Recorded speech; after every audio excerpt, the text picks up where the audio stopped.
Labdien!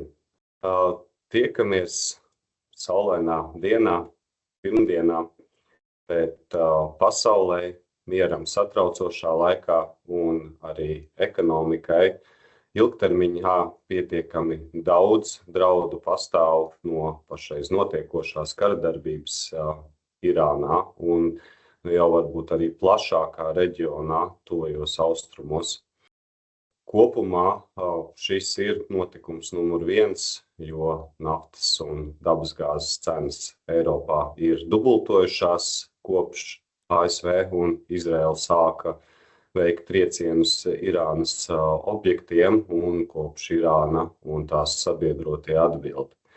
Šajās brīvdienās ASV prezidents ir devis ultimātu Irānai atbloķēt Hormuza jūras šaurumu. Ultimātam ir 48 stundas, tātad īsi pēc šodienas pusnakts. Ultimāts ir spēkā ar draudiem veikt ārkārtīgi plaša mēroga uzbrukums Irānas enerģētikas infrastruktūrai.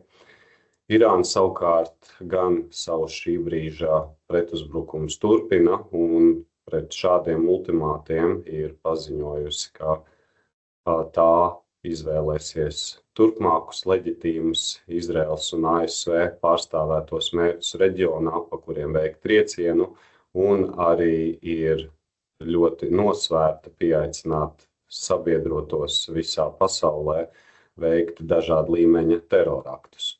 Hormuza jūras šaurums vēl joprojām uzskatāms par bloķētu. Ir daži naftas piegādes kuģi, kuri ir tam izpeldējuši cauri, un tās ir bijušas piegādes Indijai un Ķīnai.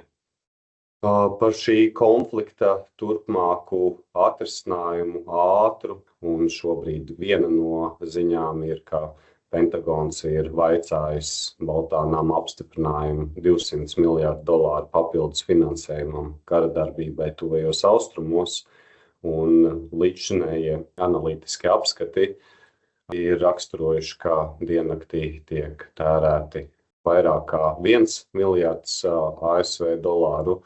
Līdz ar to šādas kopsummas prasība liecinātu par vairāku mēnešu ilgstošu karadarbību. Pagājušās nedēļas noslēgumā Eiropas centrālā banka arī sagatavo stresa scenārijus un inflācijas prognozes. Divos sliktākajos no tiem, kur karadarbība ir turpinājusies vairākus mēnešus, inflācija Eirozonai tiek prognozēta 4 līdz 6% līmenī, neieskaitot pārtikas un enerģijas produktus. Savukārt pats par sevi dabasgāzes un minerālu mēslu piegāžu traucējumi ir vēl ilgtermiņa efekts uz pārtikas industriju visā pasaulē, un naftas kuģu blokāde Hormuza jūras šaurumā vistiešākajā veidā un primāri skar dīzeļa degvielas piegādes un apgrozījumu pasaules tirgu. Un šī rīta analītikā, skatoties, cik ātri var atjaunot enerģētikas infrastruktūru tuvajos austrumos, tie spriedumi ir, ka arī pēc tūlītējas karadarbības pārtraukšanas ir vajadzīgi aptuveni 4 mēneši, lai pārbaudītu gan iekārtas, gan pakāpeniski tās startētu, un lai pasaules bilancē šīs līdz šim pārtrauktās piegādes atjaunotos iespējami pilnā apmērā. Un tālāk par cenu faktiskajā situāciju. Naftas cena pagājušajā nedēļā virs $110 par barelu. Šī nedēļa ir sākusies ar $113 par barelu. Startautiskā enerģijas aģentūra ir apņēmīga, šobrīd saskaņo plānu, kad un kuras valstis izlaidīs apgrozījumā naftas rezerves kopsumā 400 miljonu barelu. Un ASV ir noteikušas pagaidu sankciju atvieglojumus uzkrautajiem naftas kravas kuģiem no Irānas un no Krievijas, lai kaut nedaudz samazinātu šobrīd spriedzi naftas tirgu. Dabasgāze Eiropai pie 60 eiro par megawatstundu visai vasaras sezonai, un praktiski šādā pašā līmenī arī nākamajai ziemas sezonai, kas ir no oktobra līdz martam. Jā, un numur 1 ir kardarbība tuvajos austrumos. Krājuma līmenis Eiropai šobrīd pie 29% aizpildījumā, atbilst 5% zem pagājušā gada rādītāja, kā samanām, tad Eiropa pamazām jau pāriet iesūknēšanas režīmā.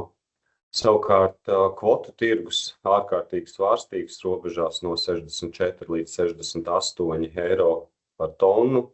2 faktori ar pretdarbību, kā jau iepriekšējās nedēļās, kurināmā pārslēgšanās starp dabasgāzi un oglēm, un vienlaikus neskaidrība, vai būs politiska vai reformu iejaukšanās emisiju tirdzniecības sistēmā.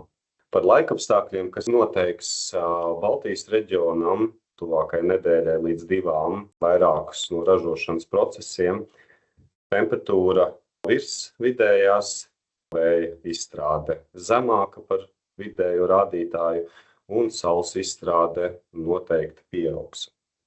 Līdz ar to Nord Pool elektroenerģijas tirgū pagājušajā nedēļā Ziemeļvalstīs cena samazinās. Tā ir pie 55 eiro par megawatstundu vidēji visiem apgabaliem. Galvenie faktori ir pieaugusi saules izstrāde un arī nedaudz pieaugusi vēja izstrāde. Savukārt cena Baltijā pie 65 eiro par megawatstundu vidēji.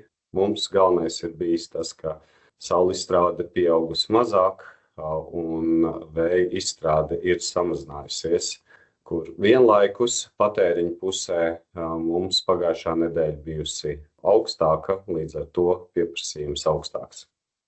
Šobrīd naftas, dabasgāzes, potenciālajie arī preču un tā skaitā enerģētikas preču piegādes cenu kāpuma prognozes tiek iekļautas arī vērtējumos par elektroenerģijas finanšu instrumentu cenu nākamajam 2027. gadam.